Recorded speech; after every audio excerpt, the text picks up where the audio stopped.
Viral কন্যা ফারজানা সিথিকে ধর্ষণের হুমকি মামলা করলেন কন্টেন্ট ক্রিয়েটরের বিরুদ্ধে। বিস্তারিত অঞ্জলি কবিরের টেক্সট রিপোর্টে।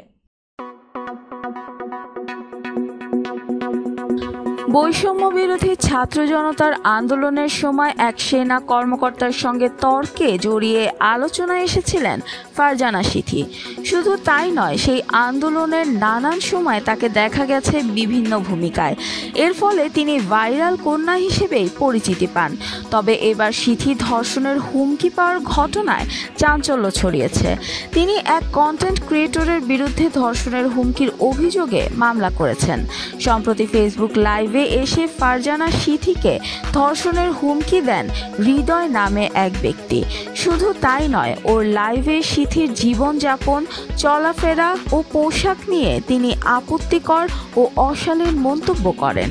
হৃদয় শুধু হুমকি দিয়েই ক্ষান্ত হননি, বরং তাকে ধর্ষণ করা হলে পুরস্কার দেওয়ার কথাও ঘোষণা করেন লাইভে।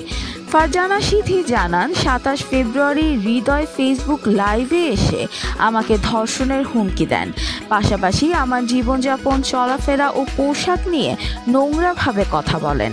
এমনকি আমাকে ধর্ষণ করলে পুরস্কার দেওয়ার কথাও বলেন। লাইভটি আমি তখন দেখিনি, তবে সম্প্রতি এটি আমার নজরে আসে। বিষয়টি আমার জন্য হুমকি স্বরূপ। আমি নিজেকে অনিরাপদ মনে করছি, তাই মঙ্গলবার শেরে বাংলা নগর থানায় তার নামে মামলা করেছি। বিষয়টি নিয়ে নেটিজেনদের মধ্যেও ব্যাপক প্রতিক্রিয়া দেখা গেছে। ফারজানা সিথির বক্তব্য অনুযায়ী লাইভটি অনেকেই দেখেছেন এবং এটি তাকে মানসিকভাবে ক্ষতিগ্রস্ত করেছে। সম্প্রতি হৃদয়কে গ্রেফতার করেছে পুলিশ। তিনি বিভিন্ন সময়ে সামাজিক যোগাযোগ মাধ্যমে পাগলের বেশ ধরে ভিডিও বানিয়ে নারীদের প্রতি অশালীন অঙ্গভঙ্গি এবং মন্তব্য ছড়াতেন। সামাজিক বিশৃঙ্খলা সৃষ্টির অভিযোগে সাভার থানা তাকে গ্রেফতার করে।